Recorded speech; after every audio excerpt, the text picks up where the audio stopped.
flowers on stage.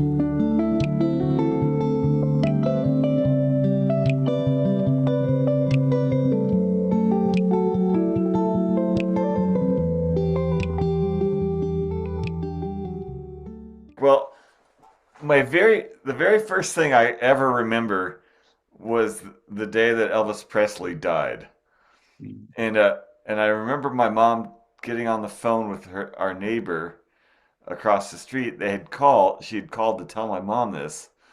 And I remember like my mom like crying. And I was like 3 years old and I was like pulling the carpet apart, you know.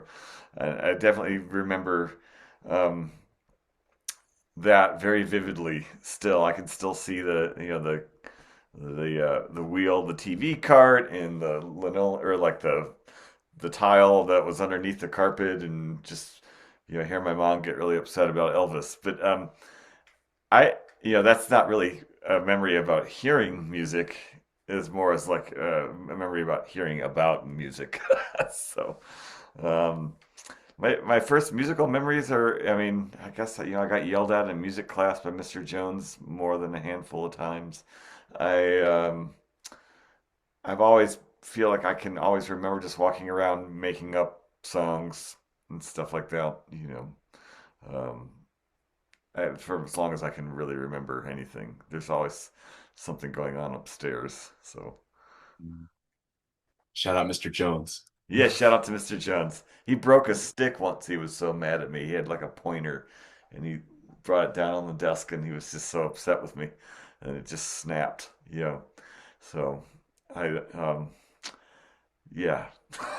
And who knows how things would have turned out if it wasn't for that. Yeah, I remember him teaching us how to count in seven, you know, stuff like that, right, left, right, left, left, right, left, like playing different polyrhythms and stuff like that. And I still remember that particular lesson. But yeah, he was a very disciplined man, and I was not. So, Mm. And then fast forwarding a little bit, like what was that process like for you deciding to go all in, making music your career?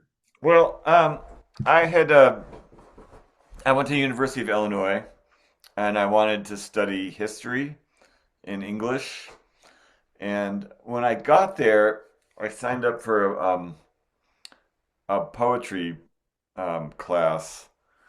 And after that semester, I knew that I wanted to do something in the if it wasn't going to be my career, it would be something that I do something in the arts that I would be doing, writing wise or something creative. I just knew that I was going to do something in that line of work, but I didn't know how I was going to do it, and I didn't know what like my prospects were like.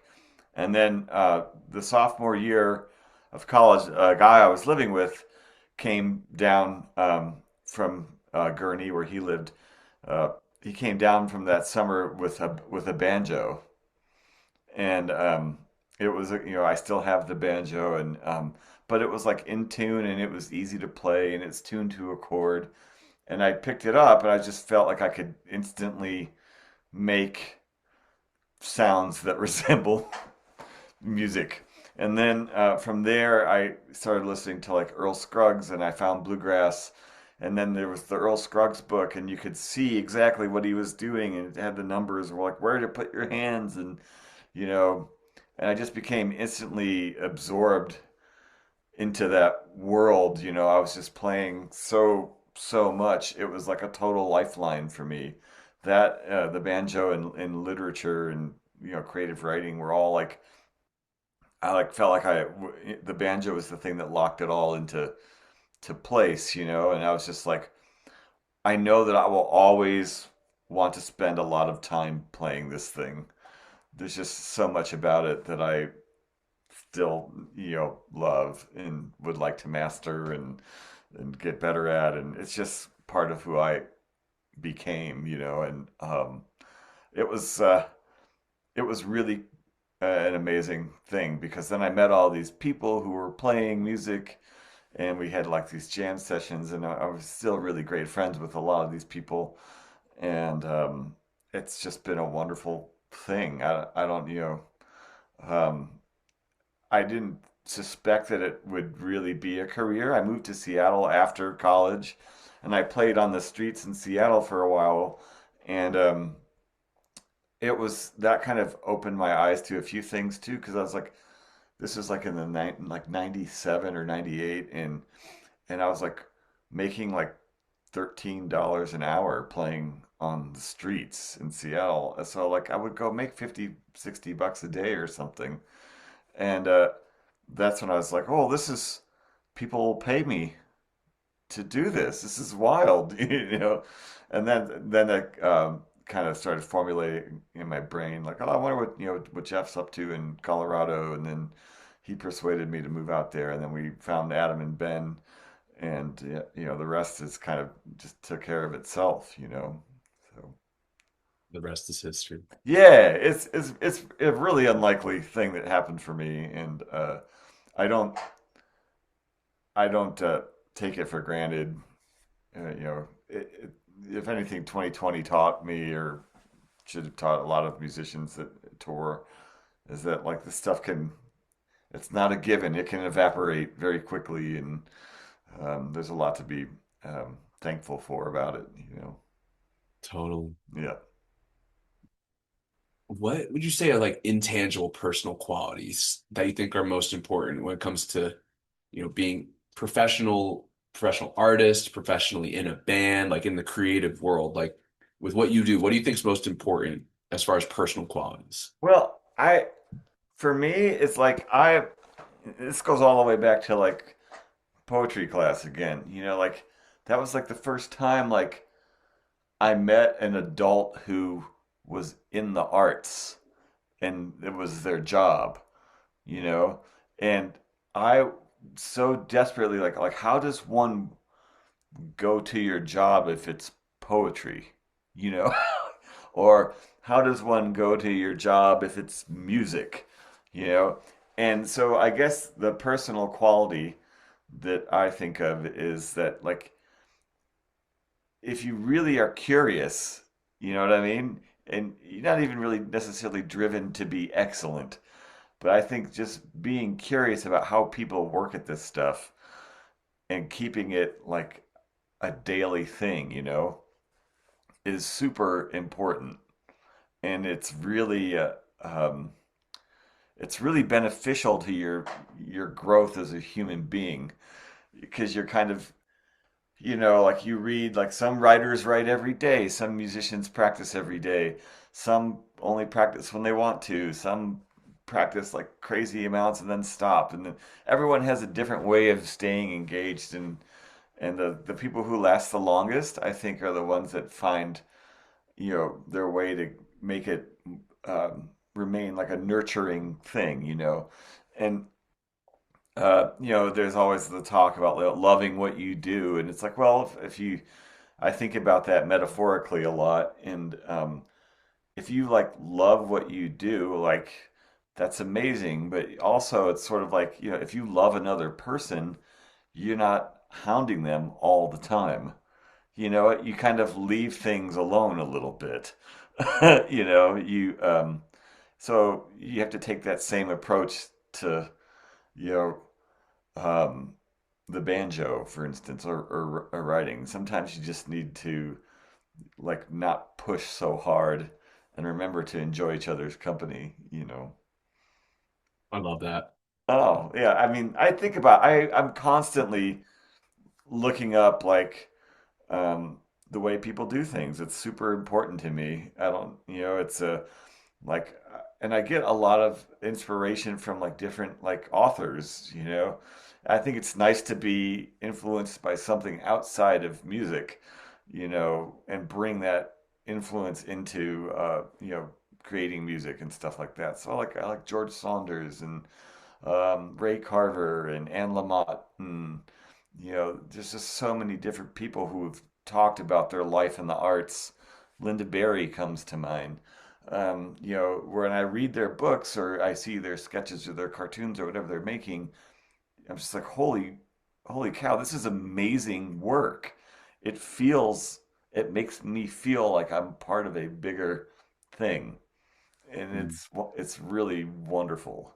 I would Anne Lamott, she's Bird by Bird, right? yeah, I mean, and I consult that book constantly.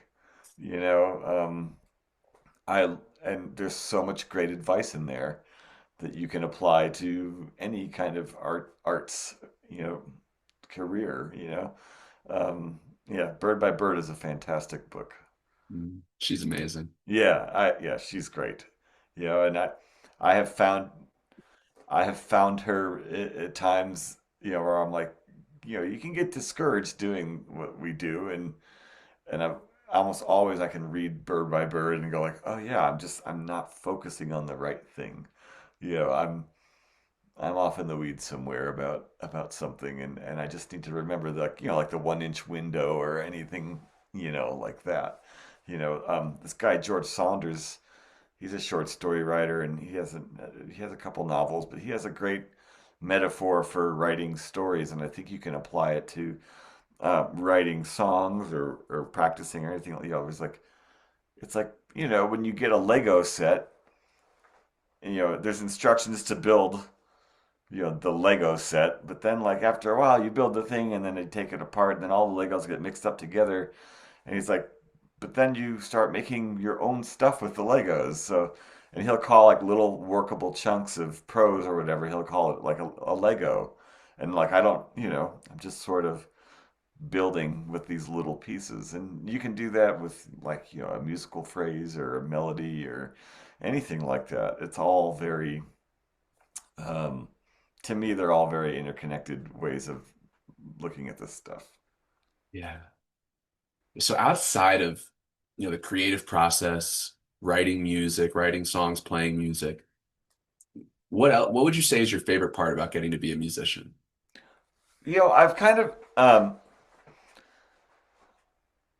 of learned to really, even though it's a pain in the neck to travel, I think that like my mind is changing about that. I think that I sort of like traveling more. You know, I mean, I like reminding myself that like you know, I've been traveling around this country for 27 years, and you know, every other month I'm in a whole host of different places, and you get to see like what's stayed the same and what's changed, and you know, and also like I'm sort of like a rapacious note taker. So whenever I go places, I'm always making like little notes, and then I'll come read the book. You know, I have stuff going all the way back to like the late 90s. And if I read it, I'm like, I'm back in that place. I'm like, oh yeah, I remember now. Like, yeah, there was like some weird manufacturing plant across the street from the Holiday Inn, and it had all this weird ductwork on the outside.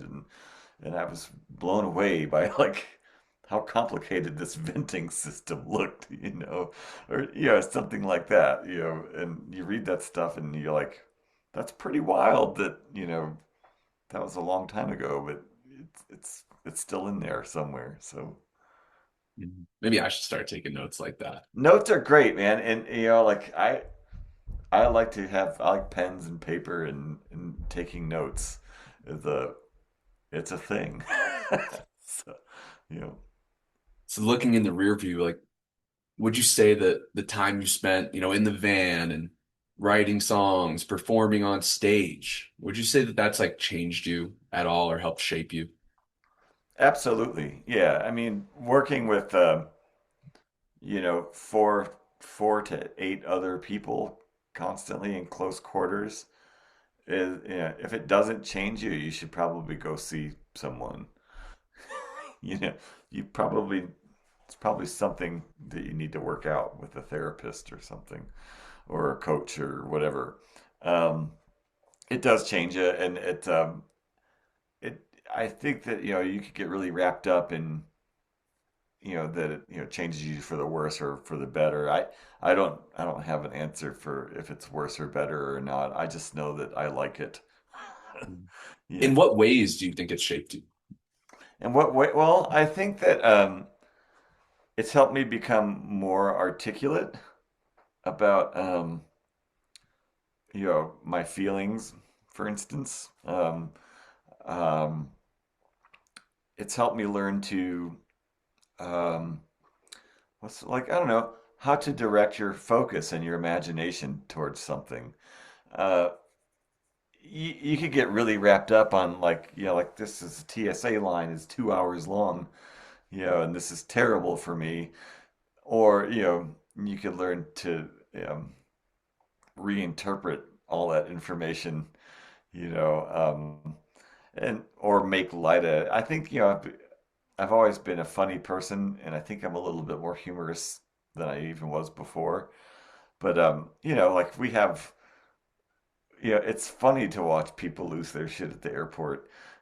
You're just like, man, you're yelling at a TSA guy who's making $18 an hour. He's not even getting paid now, and you think that you've earned some sort of right to treat this guy bad because you tried to bring some liquid through or something. You know what I mean? And you see people in that world, and you're just like, whoa, their mind is just like stuck in this maze of like grievance or whatever you want to call it. Yeah, and you're just like, whoa, that is wild to me. I mean, yeah, this line is annoying, but also it's like it could be so much worse. Yeah.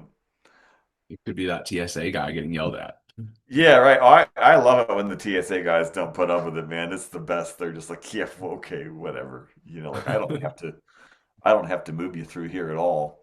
So that's kind of a funniness, I guess. Jumping to the side a little bit, can you talk to me about what you think can be so like moving about music made up spontaneously? Well, I mean, what? Yeah, I the way spontaneous music connects you to the world is wholly unique. Nothing else does that. Y- You know, um, you make a sound and and then like you can't take it back. you know, you can't edit it. You know, um, it's just there it goes. It's very quick and or long depending on how long you're gonna be playing spontaneously. But there's sort of I don't like the word magic or or anything like that, but you have to admit that like spontaneous music, if it comes out and it's just totally amazing and beautiful, that's like that's one of the biggest joys of being alive. You just like how did we figure this out? But nonetheless, here it is. So let's go. And sometimes it's nice to make something that isn't really pleasing. You know, it's just sort of like a different mode of being that is. Um, I think it's largely contributive. It doesn't detract. Like if you're a surgeon and you're bad at your job, like people die. But if you're having a hard day on the banjo, then what's the worst that's going to happen? I don't know. Will anyone even notice? Would anyone even notice except for you? Maybe not. I don't know. But what do you think it is, though, about spontaneous music that is so powerful? Well, I think that what is so powerful about it is that it reminds people that there is spontaneity in the world. It reminds people that we are not always the same person, and that we are allowed to, you know, experience the way things that we want, we're allowed to interpret the world the way we want to, so long as you're not like, gonna kill anyone. Yeah, I mean, I don't know if I'm being very clear about it. I do think though that what it does, it reminds people that um, there is this other way of being, Um, I don't, I don't know people who spontaneously spout off like fiction, you know. Um, I don't know. I mean, people who spontaneously shout out the news. I mean, be interesting, I guess, but I'm not going to try it. Uh, so that's a great question, man. I don't feel like I have. I feel like I'm kind of waffling. I don't really have a great answer. Yeah, I think you're definitely lingering on it though. It's like for me, what you said brings up autopilot. Like we're all on autopilot so much of our lives. Yeah, you don't. I think that's kind of yeah. That's very edifying what you're saying.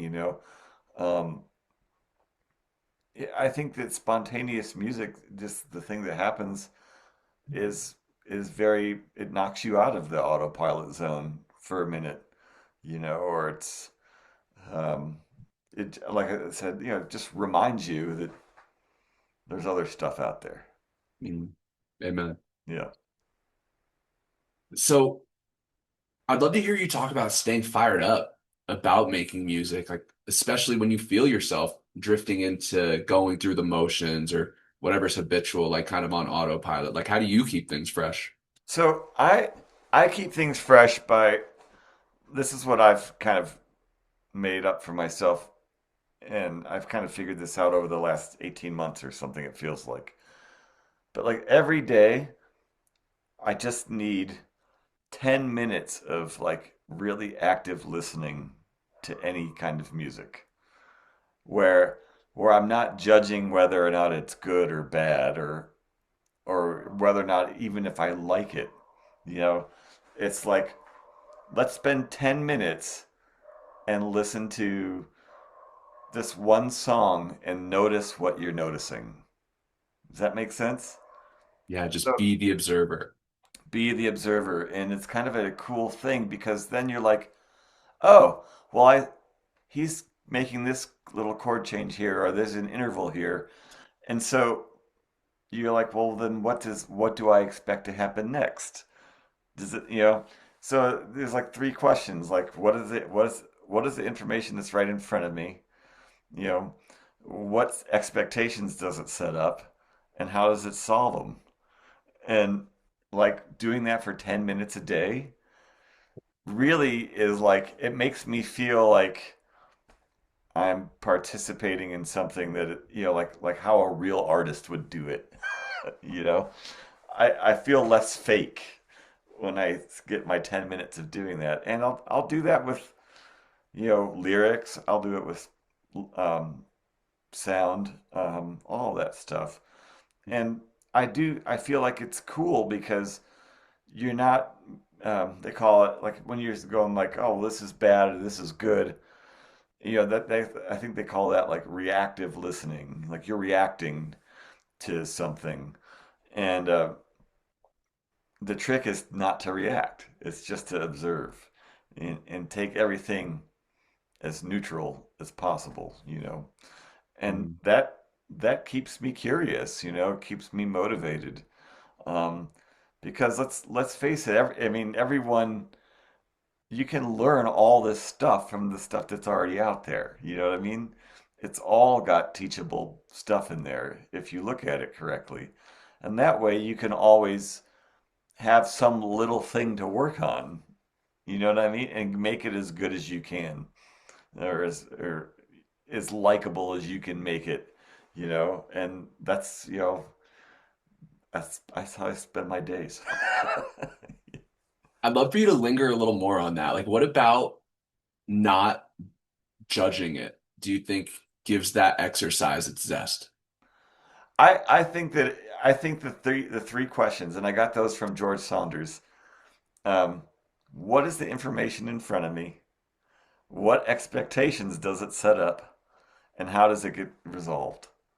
That's all you need in almost any interaction. Like my wife comes home and says, "Oh, we don't have any dinner. What's the information?" I'm like, "Oh, we don't have any dinner." What are the expectations? People want to eat. How are we going to fix this? And I guess it's sort of like creative problem solving. Constantly. And I just that way, I don't know. I don't feel like I'm really working on things like sitting at a desk putting things into a spreadsheet or something. I feel like I'm well, wait, there's a problem here that only you're the only one who can solve it the way you would. Does that make sense? Yeah.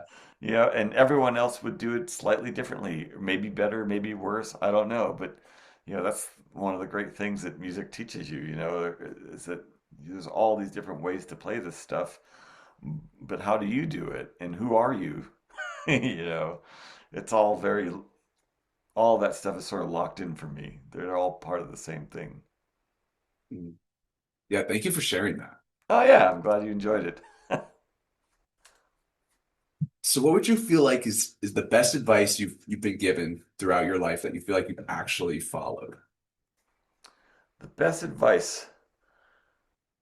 That's a good one. I feel like I have gotten lots of advice, but I can't remember any of it right. um, I mean, you know, try to figure out as much as possible like what's important to you. You know, like try to. I know that sounds very vague, but it's sort of like you know, how do you take care of things? You know, like what would you